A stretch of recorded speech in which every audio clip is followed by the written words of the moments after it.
We've all heard of the passport bros, and some of you have heard of Save Yourself Black Men, abbreviated SYSBM. And to be fair, these are a group of black men, usually African American men, who are against dating either black American women, and even some cases American women at all, or interracial dating within the domestic environment of the United States is strongly encouraged. However, on the flip side, what we are also dealing with is a group of women, and these women are called the divestment community.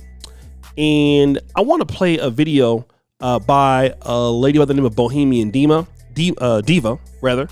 and she is going to pretty much talk about the situation about black men and how for centuries or for a long time we have not been, living up to the standard, and what her solution is to our struggle. Watch this. Oh, let's talk about it. And we can't live with her. Are you blaming us? Are you saying that it's our fault that this happened? No, I'm not blaming black America women. I just said that I'm blaming the system. They are victims of the system like the black male. Well, why do you say that we are castrating you? You say that you want to be the leaders. Okay, well, what about the black professional woman?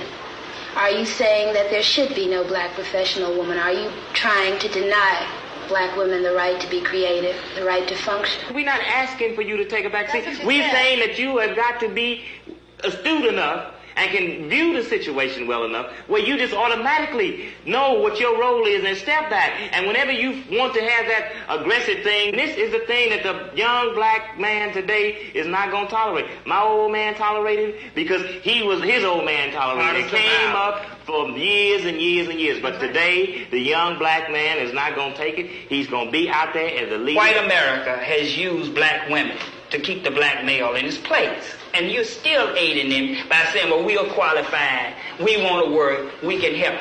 Okay, how are you going to reprogram men so that they don't let us take over what's supposed to be their responsibility? And men that I have had dealings with, they are perfectly willing to sit back and let us do anything we want to. I don't think that you have to reprogram men. I think you have to reprogram women. No, you have to reprogram the man so that he will forcefully take what belongs to him, because women, as long as we can get, we're going to get, and it's part of our being. We're going to do anything to you that you let us, whether we want to or not. You don't want to live on the level of income that I can afford you in love.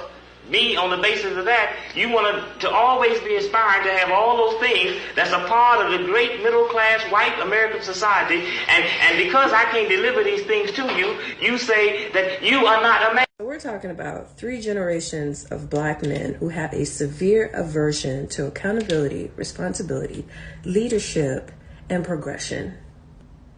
3 generations. And to think, I was under the impression that this was just because of the rise of Kevin Samuels, because he's bitter about his mother. This has been happening since my mother was a child in the 60s.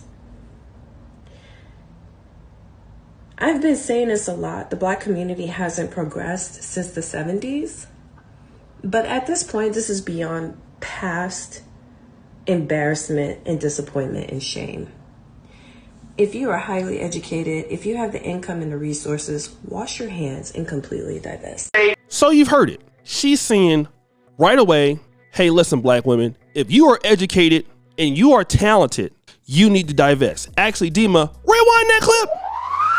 I've been saying this a lot. The black community hasn't progressed since the 70s.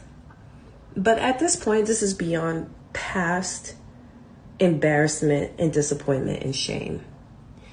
If you are highly educated, if you have the income and the resources, wash your hands and completely divest. So you heard it. If you're educated, if you got money, divest. Leave black men alone. Rewind, Dima. So we're going to rewind again.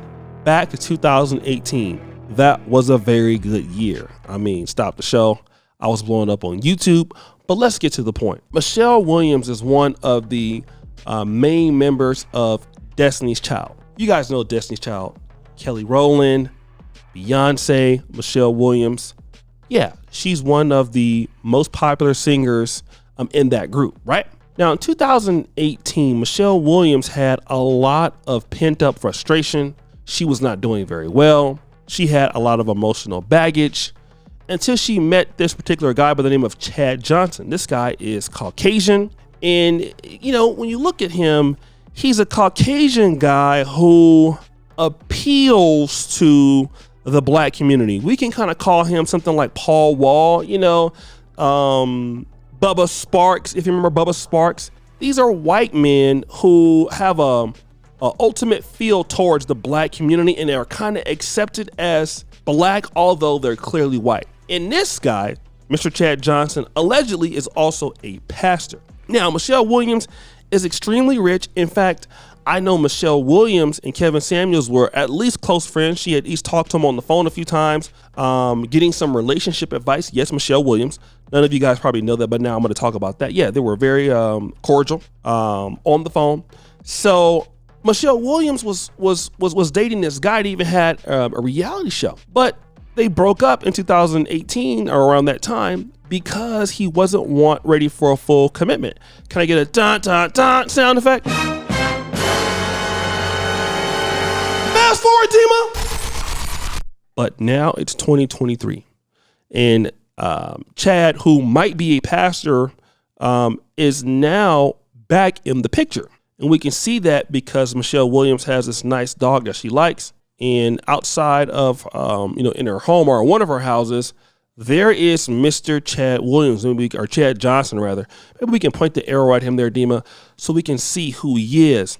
And if we look at Mr. Chad Johnson and the way he looks, like in this particular clip here, I mean, he has a beard, hat to the side. I mean, he looks like a black man. The way he looks and acts is like an African-American. But what do we know about this? As she's moving into a brand new house and mansion in 2023, we know that Chad Johnson does not have what she has. Now, if you go back to that original argument of that black man in the 70s, remember, he was saying, listen, you're upset with me because I can't give you what you want. Maybe we can even play that clip again, Dima. You don't want to live on the level of income that I can afford you and love me on the basis of that. You want to always be aspiring to have all those things that's a part of the great middle-class white American society. And because I can't deliver these things to you. So you hear that? The black man and the black woman are talking about that on TikTok, but that was in the 70s. The black woman was saying, listen, we want these things. He's like, look, and I might not be able to give you that.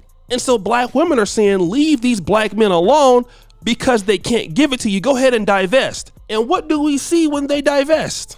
What's the story here? They end up getting with white guys who don't have what they have and end up paying less. But what happens? Again, we're talking about moving the goalposts, shifting the goalposts. It's always shifting the goalposts. Same thing with Chili from TLC. And I haven't dropped that video yet, but I will. Who is Chili dating from TLC? You guys want to think about who she's dating? Maybe you know, maybe you don't know. Well, it's that guy right there on the screen. Yes, this guy. Somebody named Matthew Lawrence, who's 41, who's never been as successful as her.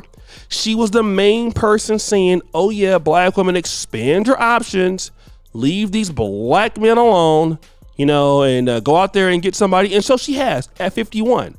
And here is this guy. No absolute money. Nothing, not even as close as what she is. So now this is what I want to know.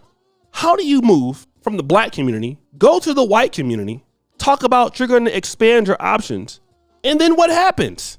Oh yeah, I know. Oh, okay, I know what happens.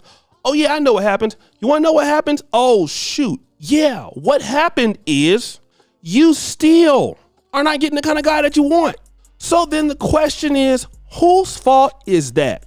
Why then talk about divesting and doing all of these things if you're dealing with men that are in the same situation as African-American men that you're complaining about? But like David Curry used to say, there's one thing that Caucasian men can give black women that black men can't: a child that is mixed race. That might forgive the part that, that these guys that they're dealing with don't have the money that they have. They don't want to talk about it, but it's true. But guys, what do you think? It's your boy, O'Shea Duke Jackson, back at it again with another episode of The Celebrity Junk. I really appreciate you for all that you do. Subscribe, hit the bell. We're out.